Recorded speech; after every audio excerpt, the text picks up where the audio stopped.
মোমো খেতে আমার অনেক ভালো লাগে। তো বাসায় বানিয়েছিলাম সেইজন্য বিফ মোমো। তো আমি গরুর মাংস রান্না করেছিলাম সেটা দিয়েই মূলত বানিয়েছি মোমোটা। আসসালামু আলাইকুম এভরিওয়ান, কেমন আছেন সবাই? আলহামদুলিল্লাহ আমরাও ভালো আছি। তো তাসবিহার না কাল রাত থেকে একটু শরীরটা গরম ছিল, মানে জ্বর লাগছিল। তো ভাবলাম হচ্ছে একটু ডাক্তার দেখিয়ে নিয়ে আসি। তো সেইজন্য চলে গিয়েছিলাম সকাল হচ্ছে ডক্টরের কাছে। আর যেহেতু ডক্টর হচ্ছে ৮টা থেকে বেলা ১টা পর্যন্ত দেখে। তো সকালে গিয়ে সিরিয়াল দিলে পরে দেখা যাচ্ছে তাড়াতাড়ি দেখানো হয়ে যাবে। তো তাড়াতাড়ি বাসায় চলে আসতে পারবো। সেইজন্য বেরিয়েছিলাম। তো এখন বাজে প্রায় ৮টার মতো। তো বাহিরে দেখেন এত রোদ ছিল, মানে দেখেই মনে হচ্ছে বেলা ১২টা বাজে এমন রোদ। তো আমি আপনাদের ভাইয়া বলছি যে, "এরকম প্রত্যেকদিন রোদ হয়?" বলছে, "তুমি তো বাসা থেকে বের হও না, তো বুঝবা কিভাবে যে কত রোদ হয় বাহিরে?" তো আমি বলতেছি, "ঠিকই বলেছ।" কারণ বাসায় যখন তো রুম থেকে বেরোনো হয় না, সেহেতু হচ্ছে তো বোঝা যায় না যে বাহিরে কেমন রোদ আছে।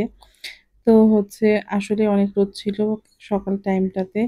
তো আমরা এই যে চলে যাচ্ছিলাম, রিক্সাতে যাচ্ছি যেহেতু তাসফিয়ার শরীরটা খারাপ। মোটরসাইকেলের সামনেও বসতে পারবে না।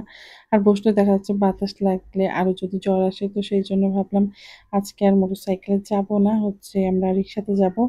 তো আপনাদের ভাইয়া রিক্সা নিয়ে এসছিল। তারপরে যে জ্যাম ছিল মোটামুটি। আর আকাশটা এত সুন্দর ছিল দেখতে, তো আমি আপনাদের ভাইয়াকে বলছিলাম, "দেখো আকাশটা এত সুন্দর লাগছে দেখতে।" আর যাক আজকে হচ্ছে বেঁচে গিয়েছিলাম। এই পাশে জ্যাম ছিল না, কিন্তু রাস্তার ওই পাশটাতে অনেক জ্যাম ছিল। তো সেইজন্য আমাদের আজকে মানে তাড়াতাড়ি হসপিটালে পৌঁছাইতে পারছি। হ্যাঁ, দেখেন বিশাল লম্বা লাইন লেগে আছে জ্যামের।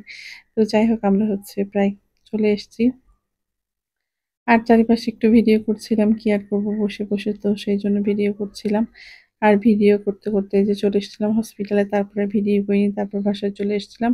বিকেলে তাসফিয়া একটু মোমো খেতে যাচ্ছিল। তো ভাবলাম হচ্ছে যেহেতু গরুর মাংস রান্না করা আছে, তো আমি হচ্ছে আজকে বিফ মোমো বানাবো। তো আমি মাংসটাকে একটু হাত দিয়ে ছিঁড়ে নিয়েছিলাম। আর যা লাগে সেগুলো দিয়ে আমি এই যে মোমো বানিয়ে নিয়েছিলাম। কারণ মোমো বানাতে সবাই পারে, সেজন্য আমি হচ্ছে মোমো বানানোর ভিডিওটা করিনি। এবার ভাপ দিয়ে নিবো। আমি একটা পাতিলের ভিতরে পানি দিয়ে দিয়েছি। তারপরে যে সরপুরি দিয়ে দিয়েছি। এভাবেও হচ্ছে মোমোগুলো ভাপ দিলে সুন্দর হয় মোমো।